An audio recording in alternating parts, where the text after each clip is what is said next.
Okay, so for ratios and proportions.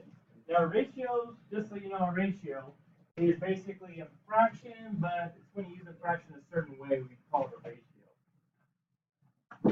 So basically, this is a fraction, just one number over another. So a good ratio would be, 3 to 4, 3 over 4. A proportion is when you have two ratios equal to each other. Basically, two fractions that are equal to each other. So if I said 3 over 4 is equal to, what's a fraction equal to 3 over 4? Yeah, 6 over 8, that's a proportion. So it's just two ratios equal to each other, like so. And there's a really quick way, and that's what the first four columns are, is how can you tell they're actually in proportion? If you multiply the cross products, they should equal each other.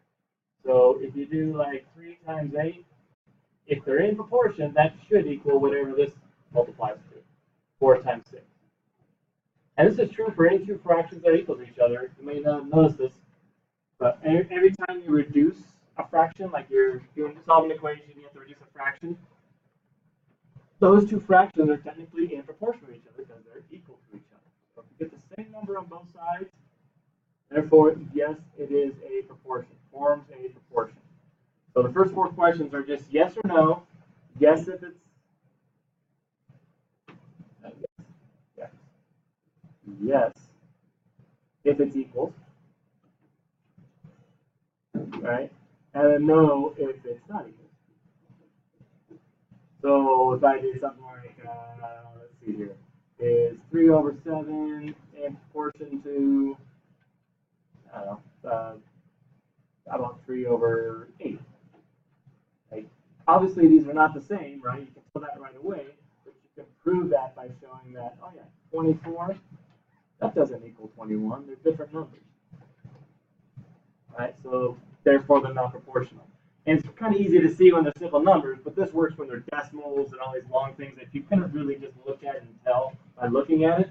Today, all the numbers will be nice and even for you, but coming up, when we start doing the word problem stuff, you're going to have some dollars and cents and decimals and fractions, and you probably need a calculator to solve those because it's not quite as intuitive. So we'll practice on the easier numbers right now. Please show this process right here. This is the work you need to show. Remember, algebra is about evidence. So if you just have yes, no, that would not be good enough. If you just have answers, obviously that's one of the 3 points that you'd have on that problem, but you want to actually show this so that later on, if I ask you, I don't know, is 3.17 to 5.38, is that proportional to 4.38 over 9.08? Now those proportional, like you can't tell just by staring at it, super easily. You might need to actually multiply and check it. So practice on the easy numbers, showing all the work just like this, so that when this stuff comes along, it's no surprise. And builders, construction people use this stuff all the time. They got to make sure everything's in proportion, everything's in the right ratio. You'll find out that in architecture, when you're building something, when they use a certain special ratio, things just look nicer. So there's one or two ratios that are actually useful. Again, since this is more review, I just want to go through the technical part of it for now. Let's look at when it applies to shapes on here. So you have two different shapes. On here we have some heights. And then we also have some bases. Now you'll find there's different ways of writing this. Now, to write a proportion and solve it, I could easily say, let's do the first object equal to the second object. So I can say, is 3 over 5, is that proportional to the second one, which is 33 over x, right? That's one way of doing that. But you could also say, well, what about, let's just do the heights, are those equal to the bases? You can also say, is 3 over 33 proportional to 5 over x? So there's different ways of writing it, because how can you tell if it's okay to do it two different ways? Well, look when you solve it. The cross products are 3 times x 3 times x, right? They're both 3x. And the other cross product is 5 times 33. Now this one's 33 times 5, but that's the same thing, right? 33 times 5. So two different ways of setting it up. They give you the exact same equation. That's how you know it's okay. So if you're not sure if you're getting if it's okay, check with someone. If you guys get the same answer but you set it up differently, perfectly fine. And there's actually other ways to set this up that are correct as well. I could do the bottoms equal to the tops. I could flip things around as long as 3 gets multiplied by x, basically as long as 3 and x are across from each other. As long as the 5 and the 33 are diagonal from each other, it's correct. So lots of different correct ways. If you don't have a calculator, here's a little hint that might help you. Look at this. Instead of actually finding out what 33 times 5 is, I can kind of tell that 3 will go into 33 evenly ahead of time and do this. So 3 goes into 33 11 times. So my answer is going to be 11 times 5, right? That cancels out. So 11 times 5 is 55. This only works if the coefficient goes into one of the two numbers. It doesn't have to, but if it does, it might save you just a little bit of a calculation time. And if you have a calculator, of course, that wouldn't matter. You can just type in 33 times 5 divided by 3, and it'll give you the answer super quick. I will warn you, some of the word problems coming up are decimal based. And unless you like doing the long division with decimals and stuff, please have a calculator. Especially for the quizzes and for the test coming up, you want to have that. Now, this one is based in height, right? And this one doesn't have a height. So it's not necessarily that it has to be one base, one height, but just make sure that it's set up the same. So I can do these two go together. They're kind of like a pair. They're a match. And then these two go together, right? Because they're both in the relatively same position, location. So while we don't have a height, it's not really important. We have two different measurements. And you can set it up different ways. You can do 8 over 9 equals 40 over x. I put the bottoms on the top on this one. I put 9 over x. All right, so I went here, the small one on the bottom, and the big one on the bottom. So that I can go in the same pattern, go, okay, I'll do the small one to the big one. Right? Now, if you wrote this differently, you'll find out you'll still get, what's 8x on one diagonal and 9 times 40 on the other diagonal. Right? It'll always come out to be the same two numbers or number and variable being multiplied by each other. So many different ways. Some are more common than others. One is not more correct than the other, though. 9 times what? 8 times, sorry. 8 times x equals 9 times 40. There we go. You can solve the rest. So, all right, I'll give you a second. Go ahead and finish 1 through 8 all the way. Check the sound around you. Let's ask questions. Make sure we got this down. Let's look at some of these conversions.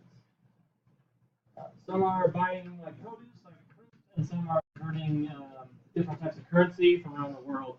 All works the same thing. If you know how much it is per unit for one of them, you can figure that out for any amount. Okay? So if we know like 10 nectarines cost $8, right? Because of that, we can find out, well, how much can you get for $4? Now, should the $4 go on the top or bottom? And how can you tell? The bottom. Yeah, so you see how the dollars on the bottom here? So the dollars have to be on the bottom over here. So it's kind of like having back on the shapes. Oops. If I go back to the shapes above here, right, I put the bottoms, right, these two that are on the bottom, I put them both on the bottom as well. So same idea, just align everything the same for both ratios. All right, okay. So that way, and you can pick any variable, since this is nectarines, you can use n. Right. And our answer is going to be how many nectarines. So at the very end, it should be, this many, and you actually write out the word nectarine. So for word problems, always have units or some sort of label that actually says how many of what. Right, if something says like work problem is like, oh, the answer is trying to find money and the answer is 10. Well, is it $10, 10,000, 10 million? It can be different, so that's why you don't just put 10. All right, so some of it, and this is required right here. This is required. So I mentioned earlier, you can go ahead and try to get the answers because you can figure it out logically. But if the directions say set up and solve a proportion, and you do not have this, a proportion written down, you have not followed the directions, and you will be docked for that. So just make sure you understand this is not optional. Like, well, use that if you really need it only. That means, yeah, this means do it all the time, no matter what. Whether you need it or not, this is your proof. Show it, right? So now you can divide. Right? Obviously, you can tell, like, oh, well, yeah, 10 of them cost $8. Yeah, $4 will get you half as much because that's half of 8. So you get 5 because that's half of 10.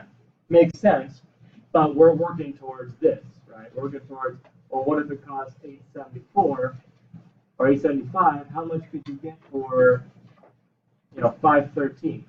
As soon as I make these decimals, and these are decimals down here, all of a sudden, just staring at it and get an answer doesn't work anymore, and you'll be forced to use proportion.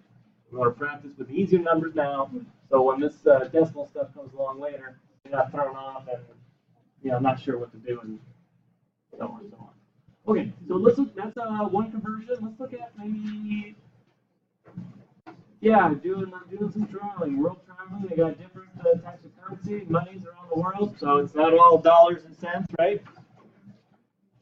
Now, of course, there's phone apps to do conversions and whatnot, but it's kind of nice to know ahead of time that if a hotel costs, let's say, 10,000 tuna, right? How much is that in dollars approximately? You can figure that out on your own pretty quickly, right? So once again, we got $3 will get you 17 of these kunas, and you want to know how much you can get for 34, right? Should the 34 go on the top or bottom? How can you tell? Yeah. Well, you look at the first one. Where is the kuna on the first one? Top or bottom? Yeah, there's the dollars. 17 is the kuna.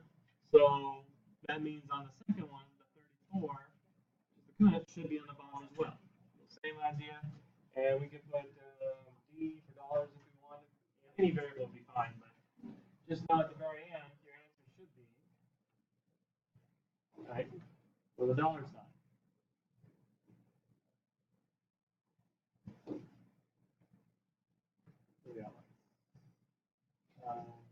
17 times D. That should equal 3 times 34. There we go. And go and divide. So, side D will equal.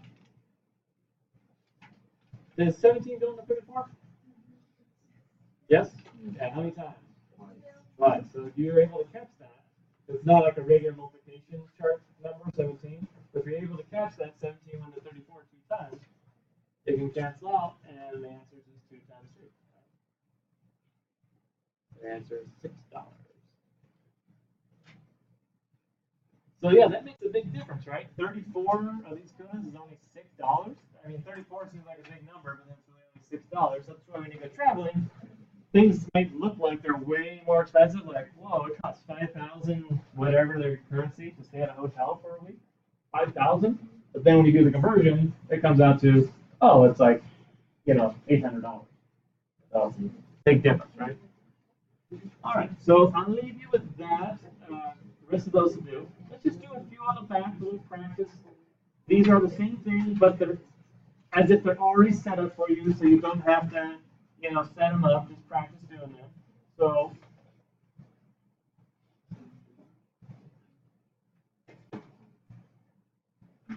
seven times what?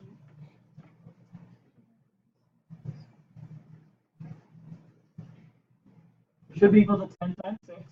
Now 7 doesn't go into 10 or 6, so I'm just going to have to multiply and solve this. Alright. And you guys know divide both sides by 7. 7 times what equals 60?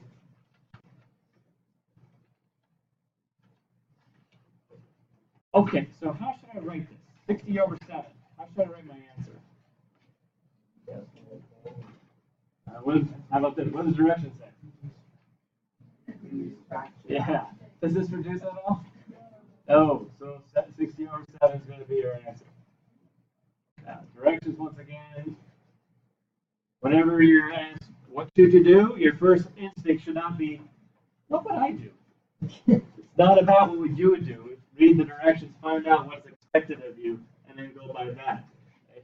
That will keep you safe, right? Sometimes they're the same thing, but often they're not, right? So always check the directions. I'll help you out in the long run. Now, if we need a decimal, like we're cutting and measuring something construction, of course we divide those two.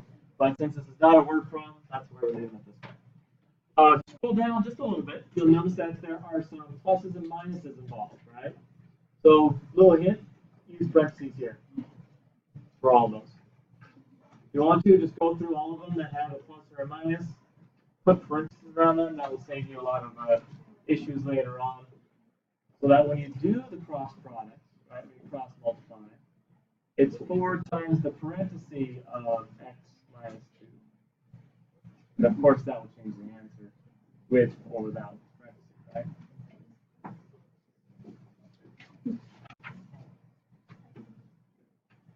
So we have to distribute 4 times x and 4 times -2.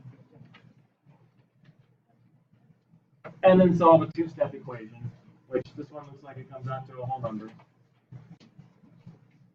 Now, this is an equation, right? Which means you can't check it.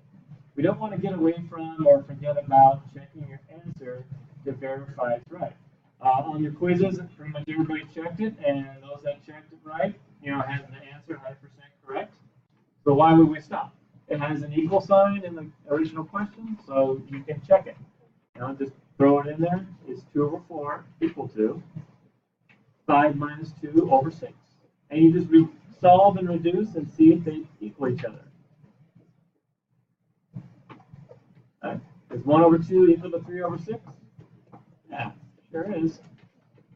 So you know that 5 for certain, without fail, is 100% correct. As long as you showed all the steps on that particular problem on your test, it is full credit. You don't have to hope, wonder. It's absolute. Now, I'm not telling you that you have to check on any of these for your homework tonight. I'm just saying it's a good idea to at least try to do it mentally. The answers are nice and easy like this. You could easily plug this in and say, okay, 5 minus 2 is 3. 3 over 6, that equals a half. Okay, 2 over 4 is a half. I'm good. Right? Very easily to mentally check that, visually check that without writing anything. All right. Let's see. We need to do any more. Maybe one with 2 parentheses. Yeah, 27 or 25, they have 2 parentheses here. Make sure you got, put those in there to begin with. So 3 times what plus 9 will be the same as 9 times what minus 2. So you guys saw these last week, these types of problems. Just have to distribute both sides. And it gives you a good review.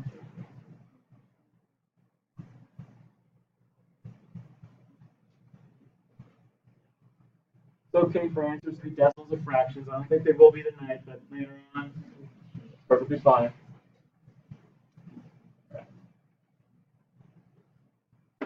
And I'm going to keep everything positive, so I'm going to move the numbers to the left side. Doesn't matter if you subtracted 9x and subtracted 27. I'm going to do it this way just because it keeps everything positive. Alright, so add that up, we'll get 45. And then 9 minus 3 gives you 6.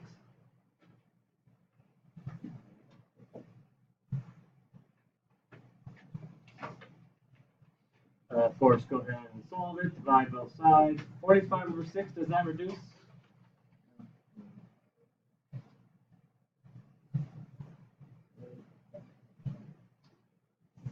Yeah, what goes into 45 and into 6? Yeah, what goes into 6, and see if it goes into 45. So, yeah, 6 is 2 times 3, so does 2 go into 45? No. Does 3 go into 45? Yeah. Yeah. And how can you tell real fast that 3 does go into 45? Maybe you guys know this trick? If you add up the digits of a number,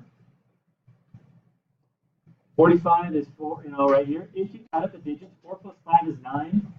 And since 3 goes into 9, 3 goes into 45.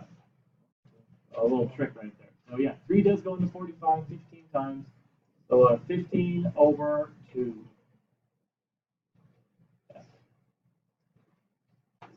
And would you get marked down if you didn't reduce it? Absolutely, because the directions say reduce your answer, right? Now, if you have the proper calculator, you hit enter, it just gives you the answer 15 over 2. You never have to think about it twice. If you don't have that, then you need to check very carefully. It's still very doable, you just have to be more careful on your details. All right, so I'll leave with that, and you got a good amount of time, almost 20 minutes. So I'd recommend go through and do the hardest problems and the longest problems first right now. Maybe the word problems and these last ones right here to make sure you got them all down correct. And then save the other ones, the shorter ones, for later. When you do those quickly on your own later.